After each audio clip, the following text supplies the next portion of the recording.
Hi friends, welcome to come flavours. இன்றைக்கி நம்ம வீட்லேயே சிம்பிளாக எப்படி ஒரு செரி க்ரஷ் வந்து ரெடி பண்ணுறது அப்படிங்கிறத பார்க்கலாம்.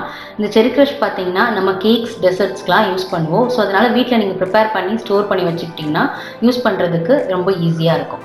ஸோ இப்போது இது பார்த்தீங்கன்னா நம்ம எந்த வித ஆர்டிஃபிஷியல் ஃப்ளேவர்ஸும் கலர்ஸுமே இல்லாமல் யூஸ் பண்ணாமல் நம்ம கொஞ்சம் நேச்சுரலாக இந்த செரி க்ரஷ் வந்து ரெடி பண்ணியிருக்கோம். ஸோ இதில் எந்த வித ப்ரிசர்வேட்டிவ்ஸுமே கிடையாது. ஸோ இதை எப்படி செய்கிறது அப்படிங்கிறத பார்க்கலாம் வாங்க. ஃபஸ்ட்டு அதுக்கு தேவையான பொருட்கள் எடுத்து வச்சுருக்கேன். 1 கப் செரியை 2 பாதியாக ஸ்ப்ளிட் பண்ணி எடுத்து வச்சுருக்கேன். இப்போது அதுக்கு ஒரு 1/2 கப் சர்க்கரை எடுத்திருக்கேன். ஒரு கப் தண்ணி வந்து எடுத்திருக்கேன். இப்போ இந்த 3 பொருட்கள் தான் தேவையான பொருட்கள். இப்போ செரி க்ரஷ் எப்படி ரெடி பண்ணுறதுன்னு பார்க்கலாம் வாங்க. ஃபஸ்ட்டு அதுக்கு 1 கப்பில் எடுத்து வச்சுருந்த செரிஸை வந்து ஆட் பண்ணியிருக்கேன். ஒரு பாதி செரிஸை ஆட் பண்ணி இதை வந்து லைட்டாக 2 சுற்றி எடுத்துக்க போகிறேன் மிக்சியில். இப்போது இதில் வந்து ஒரு 1/4 கப் தண்ணி வந்து நம்ம சேர்த்துக்கலாம்.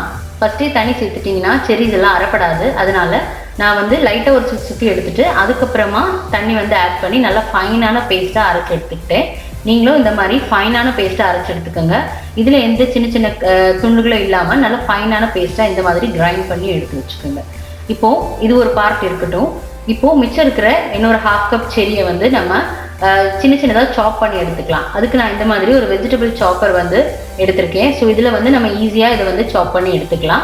நல்லா குட்டி குட்டி பீசஸாக நமக்கு வந்து கிடைக்கும். எப்போவுமே கேக்குக்கு நம்ம யூஸ் பண்ணக்கூடிய அந்த க்ரஷஸ்லலாம் பார்த்தீங்கன்னா நம்மளுக்கு எந்த ஃப்ளேவரோ அதோட சின்ன சின்ன அந்த க்ரஷ் வந்து கிடைக்கும். குட்டி குட்டி பீசஸாக அது வந்து கிடைக்கும். இப்போ நீங்கள் ப்ளூபெரி எடுத்துக்கிட்டிங்கனாலும் ஒரு சின்ன சின்ன மைன்யூட் குட்டி குட்டியான பீசஸ் வந்து ப்ளூபெரிஸ் இருக்கிற மாதிரி இருக்கும் அந்த க்ரஷ்லலாம்.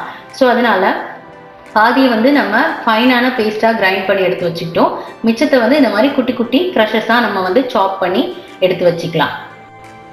1 கப் செரியில் பாதி செரிஸை வந்து நல்லா ஃபைனாக பேஸ்ட்டாக அரைச்சி எடுத்து வச்சுக்கிட்டேன். மிச்ச செரியை சாப் பண்ணி எடுத்து வச்சாச்சு. மிச்சம் இருக்க தண்ணியையும் எடுத்து வச்சுருக்கேன். இப்போ நம்ம செரி க்ரஷ் செய்ய ஸ்டார்ட் பண்ணிடலாம். அடுப்பில் ஒரு பேன் எடுத்து வச்சுருக்கேன். நீங்கள் சாஸ்பேன் இருந்தால் சாஸ்பேன் யூஸ் பண்ணிக்கலாம்.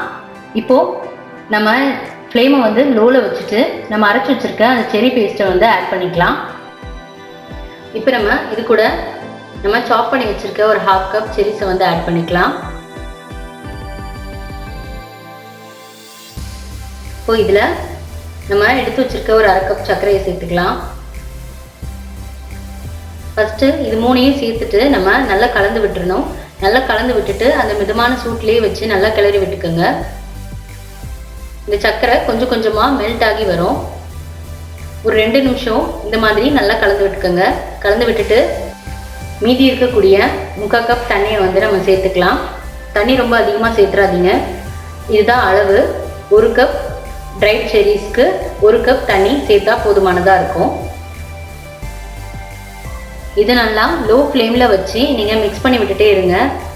ஒரு 5 மினிட்ஸ்க்கு ஒரு தடவை லைட்டாக கலந்து விட்டுக்கோங்க. கலந்து விட்டுட்டு நல்லா லோ ஃப்ளேமில் அது நல்லா கொதிச்சு நல்லா திக்காகட்டும். ஒரு கன்சிஸ்டன்சி பார்த்தீங்கன்னாலே உங்களுக்கு தெரியும். இந்த மாதிரி வாட்டரியான கன்சிஸ்டன்சிலேருந்து அது கொஞ்சம் திக்கான பேஸ்ட்டாக வந்து மாறி இருக்கும். ஸோ அதுதான் பர்ஃபெக்டான கன்சிஸ்டன்சி. இப்போ ஒரு 5 மினிட்ஸ் ஆயிருக்கு. நம்ம சேர்த்ததுக்கும் இப்போ அந்த கலர் வந்து கொஞ்சம் டார்க் ஆயிருக்கு. ஸோ இப்போ ஒரு 15 to 20 மினிட்ஸ் போல் ஆயிருக்கு. நல்ல ஒரு திக்கான கன்சிஸ்டன்சி வந்து நமக்கு கிடைச்சிருக்கு. ஸோ இந்த அளவுக்கு கன்சிஸ்டன்சி வந்து இருக்கணும். நல்லா லோ ஃப்ளேமில் வச்சு ஒரு 20 to 25 மினிட்ஸ் வரைக்கும் கூட நீங்கள் வந்து இதை பாயில் பண்ணலாம். ஸோ இந்த அளவுக்கு டார்க்கான ஒரு ரெட்டிஷ் கலர் வந்ததுக்கப்புறமா நீங்கள் வந்து ஸ்டவ்வை வந்து ஆஃப் பண்ணிக்க வேண்டியதான். இந்த அளவுக்கு திக்காக பேனில் ஸ்டிக் ஆகாமல் நான் ஸ்பேச்சுலா வச்சு மூவ் பண்ணும்போது ஒரு சின்ன பாத் தெரியுது இல்லையா, இந்த மாதிரி இருக்கணும். அதான் பர்ஃபெக்டான ஒரு கன்சிஸ்டன்சி. ஸோ இந்த அளவுக்கு வந்ததுக்கப்புறமா நீங்கள் வந்து இதை கூல் பண்ணிவிட்டு ஸ்டோர் பண்ணிக்கலாம். உங்களுக்கு எப்போ தேவையோ நீங்கள் அப்போ வந்து இதை ஃப்ரிட்ஜிலேருந்து எடுத்து உங்களோட கேக்கில் இல்லை டெசர்ட்ஸில் வந்து யூஸ் பண்ணிக்கலாம். ஸோ ரொம்ப சிம்பிளான ஒரு செரி க்ரஷ் வந்து நம்ம வீட்லேயே ஈஸியாக ரெடி பண்ணிட்டோம். எந்தவித ஆர்டிஃபிஷியல் கலர்ஸ் ஃப்ளேவர்ஸ் எதுவுமே இல்லாமல் நம்ம ஈஸியாக ட்ரை செரிஸை யூஸ் பண்ணி நம்ம வந்து செரி க்ரஷ் வந்து ரெடி பண்ணியாச்சு. நீங்களும் இந்த மாதிரி சிம்பிளாக செரி க்ரஷ் வந்து ரெடி பண்ணிங்கன்னா நீங்கள் கேக் செய்யும்போது சட்டுன்னு எடுத்து நம்ம வந்து யூஸ் பண்ணுறதுக்கு ரொம்ப ஹெல்ப்ஃபுல்லாக இருக்கும். கண்டிப்பாக இந்த ரெசிபி உங்களுக்கு யூஸ்ஃபுல்லாக இருக்கும் அப்படின்னு நம்புகிறேன். நீங்கள் ட்ரை பண்ணி பாருங்கள். ட்ரை பண்ணி பார்த்துட்டு உங்களோட கமெண்ட்ஸை என் கூட ஷேர் பண்ணுங்கள். உங்களோட கமெண்ட்ஸ் எனக்கு மேலும் மேலும் அப்டேட்ஸ் கொடுக்க ஹெல்ப்ஃபுல்லாக இருக்கும். இந்த வீடியோ பிடிச்சிருந்தா மறக்காமல் எங்களோட சேனலை லைக் பண்ணுங்கள், சப்ஸ்கிரைப் பண்ணுங்கள், தொடர்ந்து சப்போர்ட் பண்ணுங்கள். தேங்க்யூ ஃபார் வாட்சிங்.